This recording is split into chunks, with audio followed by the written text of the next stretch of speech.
Hello friends, welcome to my channel English with Gita.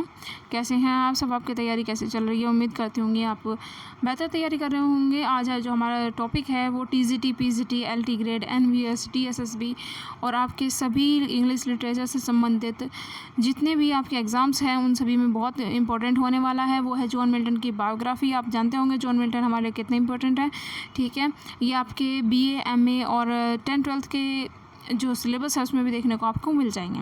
आज हम करने वाले हैं इनकी बायोग्राफी और साथ ही साथ जो इनके इंपॉर्टेंट वर्क्स हैं उनके बारे में हम आपको बताएंगे। और लास्ट तक वीडियो देखें। लास्ट में हम आपके लिए कुछ ऐसे शॉर्ट ट्रिक्स लेकर आए हैं जिससे आप इस टॉपिक को बहुत जल्दी कवर कर पाओगे और एग्जाम्स के लिए उसे तैयार कर पाओगे। मैं आपसे एक बात बता दूँ, कॉपी पेन लेकर बैठ जाइए। मैं आपके सामने कुछ ऐसे शॉर्ट ट्रिक्स या फिर ऐसे इंपॉर्टेंट बातें मैं आपको बताने वाली हूँ जो आपके इंग्लिश रिविज़न के लिए, लिटरेचर के या फिर आपके नोट्स के लिए काफ़ी इंपॉर्टेंट होंगे। ठीक है, नोट्स ऐसे बनाइए जिसमें आपको 10 देखिए, नोट्स का मतलब आपका ये होता है कि अगर आपके किसी चैप्टर में 10 हेडिंग है, उन 10 हेडिंग के 10 शब्द होने चाहिए जो आपके नोट्स में होंगे और उन 10 शब्द से आपको पूरा चैप्टर क्लियर हो जाना चाहिए। अब जब वो 10 वर्ड आप रिवीजन करें तो आपको पता होना चाहिए कि इन 10 वर्ड के अंदर उस बुक में ये क्या मैटर है। ठीक है, तो इस तरह से हम आपका आज ये टॉपिक जो है क्लियर कराने वाले हैं। अगर आपने चैनल सब्सक्राइब नहीं किया तो सब्सक्राइब कर दीजिए, बेल आइकन को दबा दीजिए, साथ ही साथ इस वीडियो को ज़्यादा से ज़्यादा शेयर कीजिए।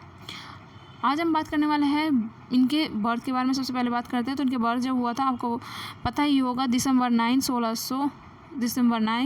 1608 में इनका जन्म हुआ था और इनकी डेथ हुई थी नवंबर 8 1674 में। इनका जो जन्म हुआ था वो हुआ था इनका Bread Street, London. Middle class family में इन्होंने जन्म लिया था। ये इनके अगर प्रोफेशन की बात की जाए तो ये इंग्लिश पोइट थे, पोलेमिस्ट थे, मैन ऑफ लेटर्स कहा जाता था इनको। A civil servant for the Commonwealth under Oliver Cromwell, ठीक है, इनको कहा जाता था। और उसके बाद में अगर इनकी पोइट्री की बात की जाए तो इनकी पोइट्री में जो इनका रिफ्लेक्शन था इनकी लाइफ का वो काफ़ी देखने को मिलता था। ठीक है, क्योंकि इन्होंने क्या किया था, ज़्यादातर ऑटोबायोग्राफिकल किया था वर्क को अपने।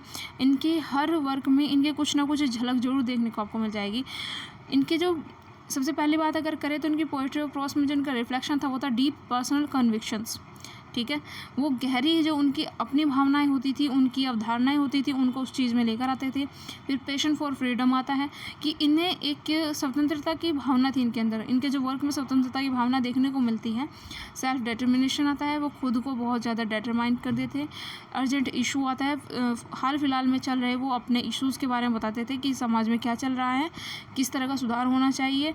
जैसे कि बात करें, इन्होंने एक डाइवोर्स को लेकर भी डॉक्ट्रिन लिखी थी। उन्होंने कहा था कि डाइवोर्स को किस तरह का होना चाहिए। साथ ही साथ उन्होंने फ्रीडम ऑफ प्रेस के बारे में भी बात की थी। वो लगभग उन्होंने ऐसे पहले व्यक्ति थे जिन्होंने इस बारे में कुछ लिखने का साहस किया था।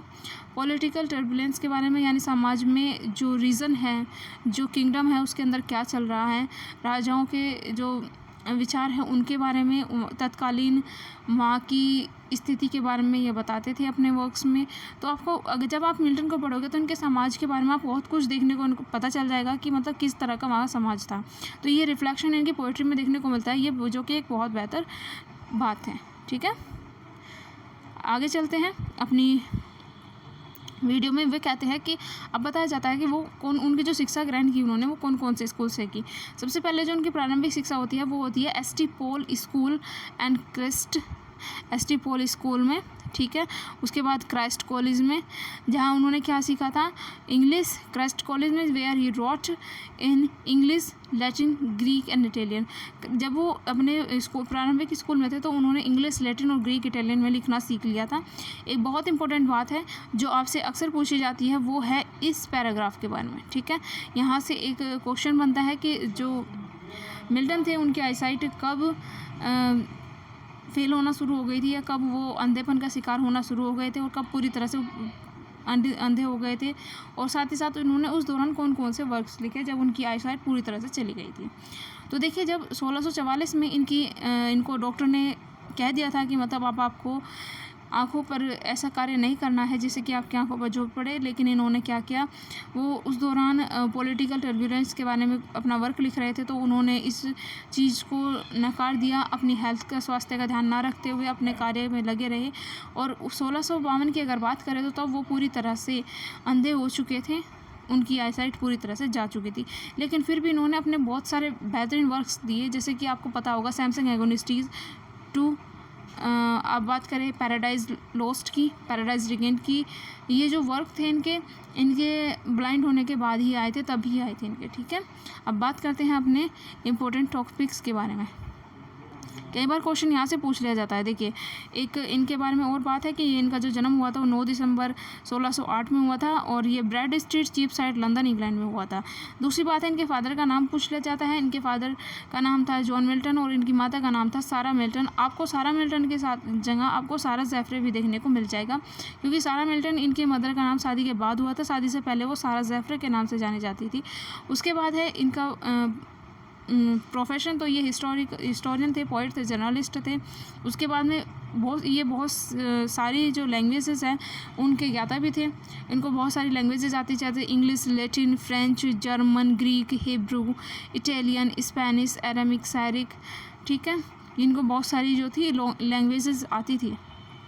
इसके बारे में पूछ लिया जाता है कई बार कि वो किस चीज़ के बारे में पूछ रहे थे। हिब्रू के बारे में तो अभी हाल फिलहाल में पूछा गया है। ठीक है, हिब्रू के बारे में अभी हाल फिलहाल में आपसे पूछा भी गया है, हिब्रू के बारे में पूछा गया है और अरेबिक के बारे में आपसे पूछा गया है। ठीक है, तो इन चीज़ों का आप ध्यान करेंगे, हो सके तो नोट करते चले।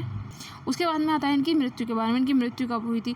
8 नवंबर 1674 में, जब इनकी एज थी 65। बर्न हिल लंदन इंग्लैंड में इनकी डेथ होती है। और इनका जो कई बार पूछा जाता है कि ये जो किन लोगों से ये एक्सपीरियंस है, तो इन्होंने जो एक्सपीरियंस ग्रहण किया था, इनके जो इन्फ्लुएंस थे वो थे अपने नाम बताते हैं वे दांते। ठीक है, ये चीज़ें काफ़ी इंपॉर्टेंट है, इस चीज़ को आप अंडरलाइन कर लीजिए, कहीं लिख के देखिए किन लोगों से प्रभावित थे। मैं उनके नाम बताने जा रही हूँ। Dante, Ludovico, Ariosto, the Bible, Homer, Ovid, William Shakespeare, M Spenser, Virgil. ठीक है, और जिन लोगों को इन्होंने प्रभावित किया, यानी इनके वर्क्स को पढ़कर जिन्होंने प्रेरणा ग्रहण की थी, उनके नाम थे विलियम ब्लेक, नोट कीजिए, William Blake, John Keats, Alexander Pope, William Wordsworth. ठीक है, दोबारा नाम ले रही हूँ, इस चीज़ को पॉज कीजिए और इस चीज़ को लिखिए। William Blake, John Keats, Alexander Pope, William Wordsworth. ठीक है, यहाँ तक क्लियर हो गया। बढ़ते हैं आगे। Began to write poetry in Latin, Italian and English. उन्होंने जो अपनी स्टार्टिंग में पोएम लिखनी स्टार्ट की थी वो लैटिन, इटालियन और इंग्लिश में की थी। One of the earliest work on the death of a fair infant 1626 was written after his sister Anne Phillips has suffered from a miscarriage। इनकी बहन एने फिलिप्स का जब मिसकैरेज हो जाता है तो उसके बाद में ये एक अपना अर्लीस्ट वर्क लिखते हैं on the death of a fair infant. 1626 में ये वर्क इनका आया था। उसके बाद में जब ये कैम्ब्रिज में रह रहे थे, इन्होंने बहुत सारी अपनी वेल नोन शॉर्टर पोएम्स लिखी थी और उन्हीं में से जो सबसे पहली थी या प्रारंभिक की बात करें कि सबसे पहले कौन सी आई थी, तो ode on the morning of Christ nativity starting में आई थी। ठीक है, his epitaph on the admirable dramatic poet William Shakespeare, his first poem to appear in print L'Allegro and Il पेंसिलेस्ट्रो।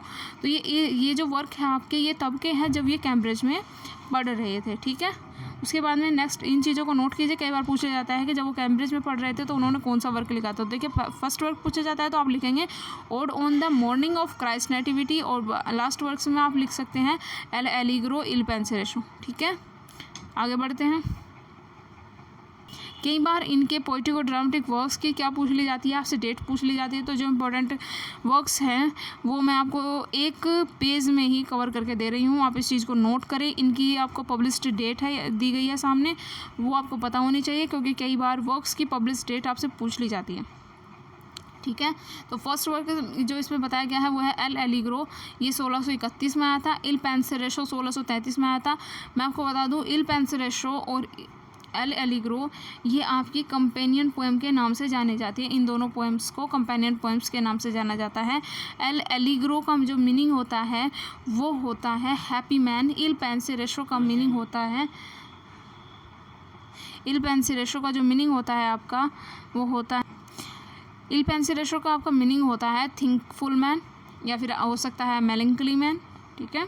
ये आपकी इस बात को ध्यान रखिए कि ये जो पोएम है ये पोएम्स आपकी कैसी है, कंपेनियन पोएम्स के नाम से जानी जाती है। कौन कौन सी, इल पेंसिलेस्ट्रो एंड एल एलिग्रो। उसके बाद में नेक्स्ट वर्क आता है आपका कोमस अ मास्क 1634।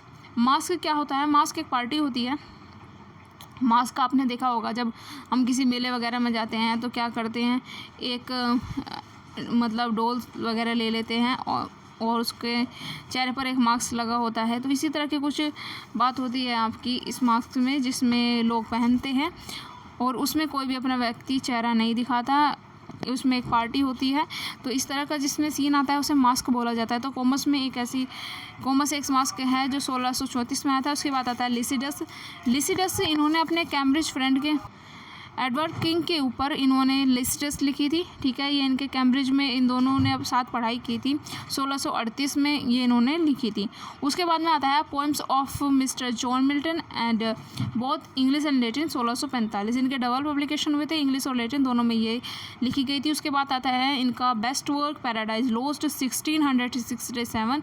देखिए इसको आपको पता होना ज़रूरी है कि ये जो वर्क आया था आपका कब आया था। उसके बाद में आता है आपका पैराडाइज रिगेन, ठीक है, ये 1671 में आता है। सैमसंग एगोनिस्टीज़ हैं, ये 1671 में आता है। ये दोनों क्या है आपके 1671 में आते हैं। कौन कौन से वर्क है आपके, सैमसंग एगोनिस्टीज़ एंड पैराडाइज रिगेन। उसके बाद में आता है आपका पोएम्स अपॉन सेवरल ओकेजन्स 1673। तो आपको इन वर्क्स की डेट और वर्क्स को पता होना चाहिए। देखिए ये तो मोस्ट इंपॉर्टेंट वर्क्स है, ये तो एक ऐसे मोस्ट इंपॉर्टेंट वर्क्स है जिनके बारे में अक्सर पूछा गया है, ठीक है। तो आपको इन चीज़ों के बारे में पता होना बहुत जरूरी। उसके बाद में एक इनका निक नेम दिया गया था इनको कैम्ब्रिज में, द लेडी ऑफ क्राइस्ट के नाम से, ठीक है। द लेडी ऑफ क्राइस्ट के नाम से ये जाने जाते थे कैम्ब्रिज में।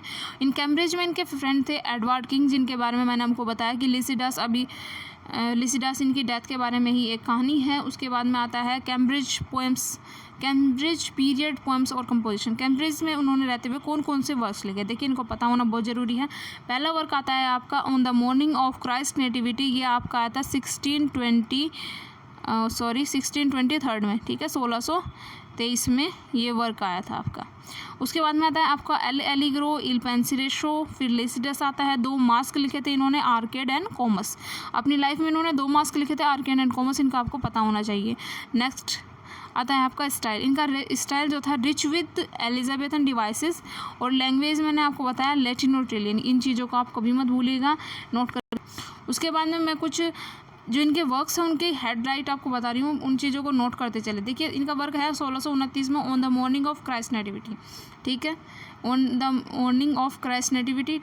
ये जो वर्क है इनका ये एक ओड है, नेटिविटी ओड के नाम से चला जाता है। 29 में पब्लिश्ड हुआ था, और जिसमें पब्लिश्ड हुआ था उस कलेक्शन का नाम था poems of mister John Milton both English and Latin. ये क्राइस्ट के बर्थ और उनके क्रूसिफिकेशंस के बारे में है, ठीक है, क्राइस्ट के बर्थ और उनके क्रूसिफिकेशन के बारे में है। नेक्स्ट आता है आपका ऑन शेक्सपियर।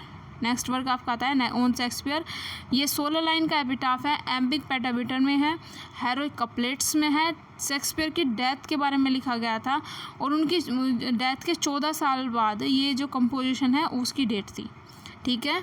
उसके बाद में आता है आपका next work on the morning at the age of 23 on arriving at the age of 23। ये एक सोनेट है, कंप्लेंट है about the immortality of mind, not as mature as his contemporaries ends with immense faith in God.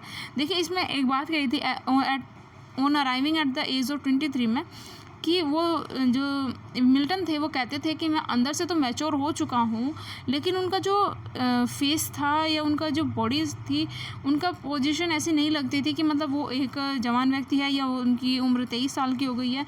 वो अपनी उम्र से काफ़ी छोटे लगते थे। तो जो उनके कंपेनियन थे, जो उनके फ्रेंड्स थे, उनको इसी वजह से द लेडी ऑफ क्राइस्ट बुलाया करते थे, ठीक है, कि वो अपनी उम्र से काफ़ी छोटे लगते थे।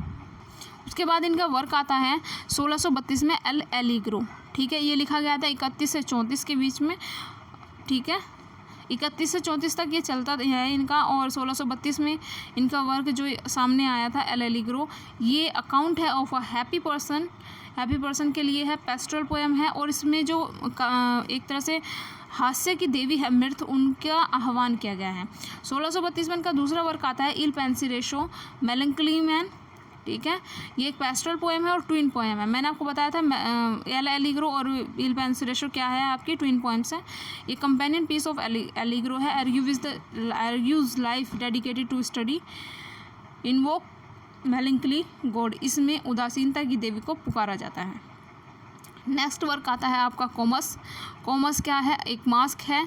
Mask presented at Ludlow Castle, ये इसका पूरा नाम है। अगर इसका मतलब ये सब टाइटल है, कोमस इसका सब टाइटल है, लेकिन मेन टाइटल क्या है, a masque presented at Ludlow Castle. ये एक मास्क है चेस्टिटी के लिए, पवित्रता के लिए ये एक मास्क है। इसमें जो ओरिजिनल वोकल म्यूज़िक है वो कंपोज किया गया था हेनरी लेविस के द्वारा, ठीक है। और 17th सेंचुरी में ये एक आया था। इसमें एक लड़की होती है जिसकी चेस्टिटी को बचाने के लिए जो वर्चू है, जो गॉड है, वो एक फेरी को भेजता है कि जो लड़कियां होती हैं उनकी चेस्टिटी को, उनकी पवित्रता को बचाए रखे, ठीक है। नेक्स्ट जो आपका वर्क आता है वो है, नेक्स्ट वर्क आपका आता है लिसिडस। ये एक पेस्टल एलिजी है जो इनके फ्रेंड एडवर्ड किंग की डेथ पर लिखी गई थी। उनकी जो डेथ हुई थी, उनका शिप डूब गया था, डूबने से उनकी मौत होती है। और लिसिडस जो है वो जो एडवर्ड किंग थे उन्होंने खुद को ही नाम दिया हुआ था। नेक्स्ट वर्क इनका आता है आर्केड्स। ये एक एल्ड ऑफ टेस्बे है, ठीक है। इसमें ये एक मास्क है और यहाँ पर एलिस स्पेंसर के 75वें जन्मदिन का जो सेलिब्रेशन है वो हो रहा है, उसके बारे में एक कहानी है। इससे अगला वर्क आपका आता है 1652 में पब्लिश्ड हुआ था, ऑन हिज ब्लाइंडनेस। आप सभी को जानते होंगे। इसका जो पहले इसको जाना जाता था इसकी फर्स्ट लाइन से, when I consider how my light is spent से। ये एक सोनेट है और पेट्रार्कन सोनेट है। इसमें एक लाइन है लास्ट इसकी, they also serve who only stand and wait. और ये ऑटोबायोग्राफिकल सोनेट है क्योंकि इन्होंने खुद के अंधेपन के बारे में एक्सपीरियंस करके उसको लिखा था। और 1652 में 44 साल की उम्र में तब ये पूरी तरह से अंधे हो चुके थे जब इन्होंने इसको लिखा था। तो आज मैंने आपको इसके देखिए बहुत शॉर्ट करके मेन टॉपिक्स आपको बताए हैं। अगर आपको मेरा काम अच्छा लगा है तो प्लीज़ लाइक कीजिए, सब्सक्राइब कीजिए और शेयर कीजिए वीडियो को। इस चीज़ को आप अपने नोट्स बना कर रखें ताकि आपकी ये, मैंने आपको कहा था कि शॉर्ट्स होने चाहिए नोट्स, तो मैंने उसी तरह से आपके लिए लेकर आई हूँ। मिलते हैं अगली वीडियो में, धन्यवाद।